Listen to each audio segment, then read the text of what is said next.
Hello students, good morning everybody. आज हम लोग macro economics chapters name commercial bank and central bank के ऊपर डिस्कस करेंगे।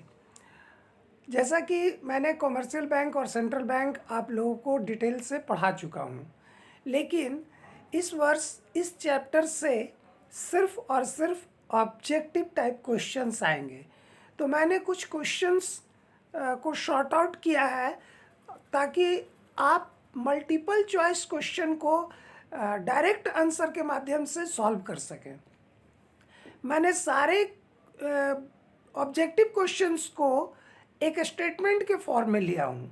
अगर ये स्टेटमेंट आपको याद है तो MCQ बनाने में आपको टाइम नहीं लगेगा, टाइम की बचत होगी और अपने OMR सीट को कम समय में एक्यूरेसी के साथ प्रॉपर ढंग से फिलअप कर पाएंगे।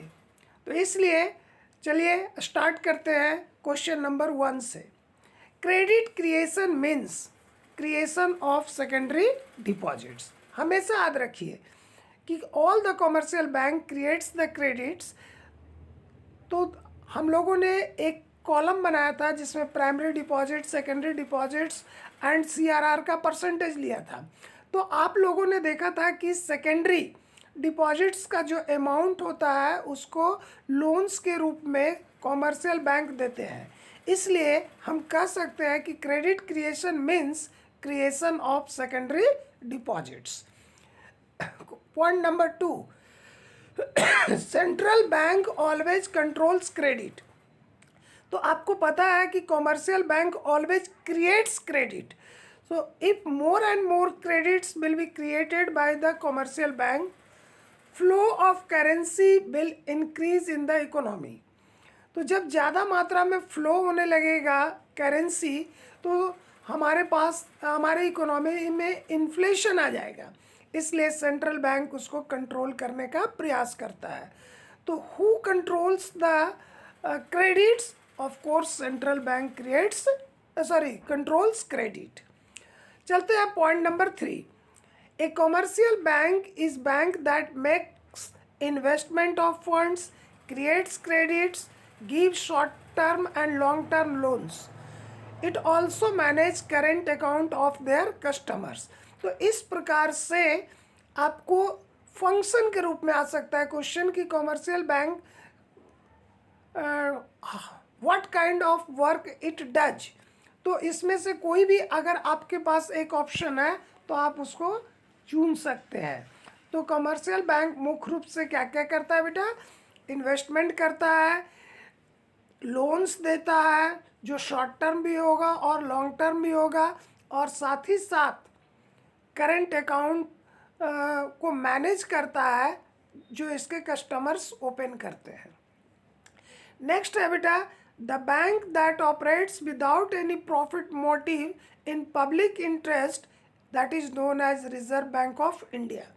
तो आपने देखा कि कॉमर्शियल बैंक प्रॉफिट मोटिव के लिए क्रेडिट का क्रिएशन करता है, जबकि reserve bank of India profit motive के लिए कोई काम नहीं करता। विदाउट एनी प्रॉफिट मोटिव ये पब्लिक इंटरेस्ट के लिए काम करता है। नेक्स्ट पॉइंट जो है बेटा, margin requirements, moral situations, credit rationing are qualitative measures of credit control. तो आपको पता है कि क्रेडिट कंट्रोल 2 प्रकार से होता है। एक को बोलते हैं हम लोग बेटा क्वांटिटेटिव मेथड, तो दूसरे को हम लोग बोलते हैं बेटा क्वालिटेटिव मेथड। तो क्वालिटेटिव मेथड्स में 3 इम्पॉर्टेंट पॉइंट आते हैं जिसको हम लोग बोलते हैं margin requirements, moral situations and credit of rationing. या कहीं कहीं लिखा रहेगा बेटा rationing of credit. Next point में है बेटा, free market policy is not helpful in controlling money supply. अगर मार्केट में फ्री मार्केट पॉलिसी, इसका मतलब क्या हुआ बेटा? Demand and supply. तो ये कभी भी मनी सप्लाई को कंट्रोल नहीं करता है बल्कि मनी सप्लाई को बढ़ा देता है। नेक्स्ट पॉइंट में हम लोग जाएंगे बेटा लीगल रिजर्व रेशियो, जिसको कि शॉर्ट फॉर्म में हम लोग जानते हैं LRR के नाम से। तो इसका डिफिनीशन होता है बेटा it is the minimum ratio of demand deposits which every commercial bank has to keep as cash reserves. इसको आप रट लेंगे, मगअप कर लेंगे, बिकॉज ये क्या है बेटा, डिफिनीशन है किसका, लीगल रिजर्व रेशियो का। यह मिनिमम रेशियो होता है डिमांड डिपॉजिट्स का, जिसको हर कॉमर्शियल बैंक को अपने पास रखना पड़ता है। किस फॉर्म में, तो कैश के फॉर्म में। नेक्स्ट है बेटा कैश रिजर्व रेशियो, CRR। तो ये भी डिफिनीशन है, it is the minimum proportion of cash reserve which is kept by commercial bank with the central bank against it's total deposits. तो एक दिन में जितना डिपॉजिट्स होता है कॉमर्शियल बैंक के पास, उसका एक मिनिमम प्रोपोर्शन हर एक कॉमर्शियल बैंक को, इच कॉमर्शियल बैंक को सेंट्रल बैंक के पास वो मिनिमम प्रोपोर्शन रखना पड़ता है। अदर शब्दों में हम लोग कह सकते हैं कि एक पर्टिकुलर प्रोपोर्शन हर एक कॉमर्शियल बैंक को सेंट्रल बैंक के पास टोटल डिपॉजिट्स का रखना पड़ता है।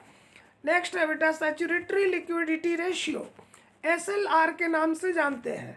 इसका डिफिनीशन होता है बेटा, it is that proportion of total deposits which a commercial bank has to keep with itself in the form of liquid assets। तो SLR वह अमाउंट है, मिनिमम अमाउंट है जो हर कॉमर्शियल बैंक अपने पास रखता है लिक्विड अर्थात कैश के एसेट्स में। तो लिक्विड एसेट्स हमारा कैश भी हो सकता है, गोल्ड्स भी हो सकता है, और इनकम्बर्ड अप्रूव्ड सिक्योरिटीज़ भी हो सकता है। तो इस प्रकार से आपने देखा कि 3 प्रकार के रेशियो होते हैं। एक को बोलते हैं लीगल रिजर्व रेशियो, दूसरे को बोलते हैं CRR means cash credit ratio, cash control CRR cash reserve ratio, और SLR सैचुरेटरी लिक्विडिटी रेशियो, जिसमें तीनों में जो है कैश अपने पास रखना पड़ता है। SLR के केस में कॉमर्शियल बैंक अपने पास रखता है, CRR के केस में RBI के पास जमा करना पड़ता है, और LRR के फॉर्म में अगर हम लोग देखते हैं तो पूरा उनको एक पर्टिकुलर मिनिमम परसेंटेज उनको अपने पास रखना पड़ता है। नेक्स्ट है बेटा मनी क्रिएशन का formula. Money creation is equal to होता है इनिशियल डिपॉजिट्स इनटू 1/LRR %।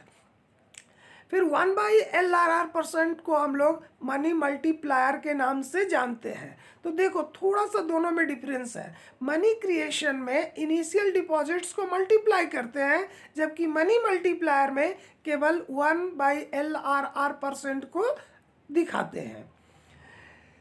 अब हम लोग चलते हैं नेक्स्ट पॉइंट में, bank rate, open market operation, repo rate, reserve repo rate policy, CRR and SLR, these are the part of qualitative method of credit control। तो आपने देखा कि पहले था हमारे पास क्वालिटेटिव, तो इसको बोलते हैं quantitative method of credit control. Next point में हम लोग जाते हैं बेटा कि credit control means extension and contraction of money supply. जब क्रेडिट कंट्रोल दोनों पार्ट को इंडिकेट करता है, कभी मनी को एक्सपेंड करना पड़ता है, मतलब करेंसी फ्लो को इकोनॉमी में बढ़ाना पड़ता है, कब, जब डिप्रेशन हो या रिसेशन का समय हो, और जब इन्फ्लेशन हो तो उस समय मनी सप्लाई का कॉन्ट्रैक्शन होता है। तो expansion and contraction is also known as credit control.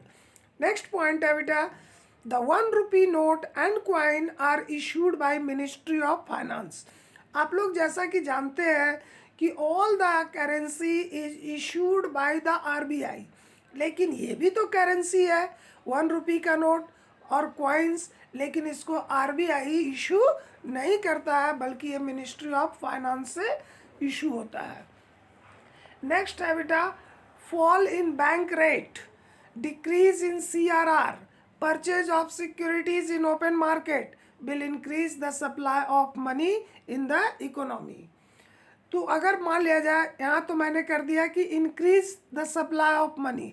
अगर एग्जाम में आ गया decrease in supply of money, तो हम लोग क्या लिखेंगे बेटा, rise in bank rate, rise in CRR, sale of securities in the open market will decrease the supply of money in the economy. ठीक, इसका आप अपोजिट करेंगे। यहाँ इंक्रीज था इसलिए मैंने फॉल वर्ड यूज किया, और अगर डिक्रीज रहेगा तो आप इंक्रीज वर्ड को यूज करेंगे।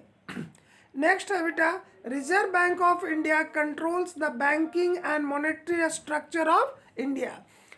हर देश में एक गवर्नमेंट का बैंक होता है जिसे हम रिजर्व बैंक ऑफ इंडिया के नाम से जानते हैं। वह सारे बैंकिंग और मॉनेटरी पॉलिसी को क्या करता है बेटा, कंट्रोल करता है। नेक्स्ट है बेटा, government spending is not the instrument of money monetary policy. जो भी गवर्नमेंट खर्च करती है इकोनॉमी में, चाहे वो सोशल वेलफेयर का हो या डेवलपमेंटल वर्क का हो, वह कभी भी मॉनेटरी पॉलिसी का हिस्सा नहीं होता है। नेक्स्ट है बेटा, RBI acts as a banker to the government. ये हम लोग फंक्शन में पढ़े थे कि RBI जो है वह हम लोगों का बैंक नहीं है, बल्कि वह किसका बैंक है बेटा, गवर्नमेंट का। तो यहाँ पर गवर्नमेंट का मतलब दोनों हो जाएगा, सेंट्रल गवर्नमेंट और state government. So it carries out government transactions. तो यह एज ए बैंकर वह क्या करता है बेटा, गवर्नमेंट के ट्रांजेक्शन को कैरी करता है, वह गवर्नमेंट को एडवाइस देता है फाइनेंशियल मैटर में, और गवर्नमेंट के अकाउंट को भी मैनेज करता है। Is it clear? Next point हमारा है बेटा, accepting deposits from the general public is not performed by central bank. तो हम लोगों का जो भी अकाउंट्स होता है वह सारा का सारा कॉमर्शियल बैंक में होता है। तो सारा का सारा डिपॉजिट्स कौन एक्सेप्ट करता है बेटा, वो कॉमर्शियल बैंक करता है, ना कि सेंट्रल बैंक। इसलिए आप हमेशा याद रखेंगे accepting deposits from the general public. यहाँ पर देखिए वर्ड है general. Is it clear? General public is not performed by central bank. तो फिर क्वेश्चन है किसके द्वारा परफॉर्म होगा, तो वहाँ पर आंसर होना चाहिए हमारा कॉमर्शियल बैंक के द्वारा। नेक्स्ट हमारा है बेटा, buying and selling of government securities by the central bank from the public and bank is known as open market operation. तो गवर्नमेंट प्रॉपर्टीज का सेलिंग और एंड बाइंग किसके द्वारा होता है, तो हमेशा याद रखेंगे सेंट्रल बैंक के द्वारा। ओके और इस सेल एंड परचेज जो होता है गवर्नमेंट सिक्योरिटीज का, उसी का दूसरा नाम होता है बेटा open market operation. Next point है हमारा, the difference between the amount of loan and market value of security offered by borrower against the loan is called margin requirement. तो ये मार्जिन रिक्वायरमेंट किसका पार्ट है बेटा, तो ये है क्वालिटेटिव इंस्ट्रूमेंट का पार्ट है। तो मार्जिन रिक्वायरमेंट कहते किसको है, तो it is the difference between the amount of loan, जितना अमाउंट लोन सैंक्शन हुआ है और आपने गवर्नमेंट के पास बैंक के पास सिक्योरिटीज़ के रूप में ऑफर किया है, तो ये दोनों का जो डिफरेंस होगा वही हमारा कहलाता है बेटा मार्जिन रिक्वायरमेंट। नेक्स्ट है बेटा, central bank is an apex bank of the country that controls the entire banking system of the economy. Central bank सबसे बड़ा बैंक होता है जो हमारे देश के समस्त मॉनेटरी पॉलिसी को, करेंसी को इशू करने का काम करता है। यह गवर्नमेंट का बैंक होता है, न कि जनरल पब्लिक का। नेक्स्ट है बेटा, physical deficit is not concerned with banking organisation. Physical deficit is always equal to borrowing होता है बेटा। तो बोरोइंग कौन करता है, तो गवर्नमेंट करता है। कहाँ से बोरो करेगा, तो आइदर सेंट्रल बैंक से करे या रेस्ट ऑफ द वर्ल्ड से करे या IMF से करे या वर्ल्ड बैंक से करे। तो ये कभी भी बैंकिंग ऑर्गेनाइजेशन का पार्ट नहीं होता है। नेक्स्ट है बेटा, increase in cash reserve ratio adversely affects the capacity of commercial banks to create credits। तो अगर कैश रिजर्व रेशियो को बढ़ा दिया जाए, अर्थात CRR को बढ़ा देंगे, तो बैंक का क्रेडिट क्रिएशन पावर घट जाएगा, क्योंकि बैंक को ज़्यादा अमाउंट RBI के पास डिपॉजिट्स करना होगा। इसलिए यहाँ पर रखा गया बेटा कि always increase in cash reserve ratio adversely affect, मतलब उल्टा अफेक्ट करता है किसका, the capacity of commercial bank to create credits. Next है बेटा LRR, legal reserve ratio. It is fixed by the central bank, not by the commercial bank themselves. Legal reserve ratio हो या CRR हो, ये सारा कुछ किसके द्वारा डिटरमाइन होगा, तो RBI के द्वारा या सेंट्रल बैंक के द्वारा डिटरमाइन होता है। नेक्स्ट है बेटा size of money multiplier is given by the inverse of LRR। तो इनवर्स का मतलब फिर यहाँ पर उल्टा हो गया कि मनी मल्टीप्लायर का साइज किसके ऊपर डिपेंड करता है, तो वह LRR के ऊपर डिपेंड करेगा। मतलब higher the LRR, lower will be the money multiplier value, and lower the LRR, higher will be money multiplier value। इसलिए यहाँ पर वर्ड कौन सा यूज किया गया है, इनवर्स। नेक्स्ट पॉइंट है बेटा loans offered by commercial banks are not necessary to be equal to deposits received by them. ऐसा कोई ज़रूरी नहीं है कि हमने जितना डिपॉजिट दिया है उसके बराबर ही हमको लोन मिले, उससे कम लोन भी मिल सकता है और उससे ज़्यादा लोन भी मिल सकता है। इसीलिए उसको हम लोग किस नाम से जानते हैं बेटा, मार्जिन रिक्वायरमेंट के नाम से जानते हैं। नेक्स्ट जो है the rate at which the central bank lends money to commercial bank is known as bank rate. जिस रेट पर कमर्शियल बैंक सेंट्रल बैंक से लोन लेता है उसको हम लोग कहते हैं बैंक रेट, और यह हमेशा लॉन्ग टर्म के लिए होता है। नेक्स्ट है बेटा reserve bank of India regulates money supply. हमारे देश में रिजर्व बैंक ऑफ इंडिया के द्वारा मनी का सप्लाई होता है। नेक्स्ट पॉइंट है बेटा RBI is the sole authority to issue currency to ensure. ये करेंसी को इशू करने का अधिकार किसको दिया गया बेटा, RBI को, इसलिए इसको बोलते हैं सोल अथॉरिटी। तो बहुत सारे बच्चे क्वेश्चन पूछते हैं कि RBI को ही सोल अथॉरिटी क्यों दिया गया, तो उसके पीछे रीजन है बेटा यूनिफॉर्मिटी इन नोट सर्कुलेशन। दूसरा होता है बेटा it creates the public faith in the currency system, और तीसरा जो होता है बेटा government control over the monetary supply, ताकि मनी सप्लाई को आसानी से कंट्रोल किया जा सके। एक बहुत ही इम्पॉर्टेंट था जो हमसे मिस हो गया, but you will remember in your mind that RBI was established on 1st April 1934। Is it clear? ये बहुत ही इम्पोर्टेंट था, अनफॉर्चुनेटली आई मिस्ड इट। अपने देश में RBI का गठन कब हुआ बेटा, 1 अप्रैल 1934 को। Okay, try to mug up all this points, it will help you to solve MCQ। Thank you, my dear students.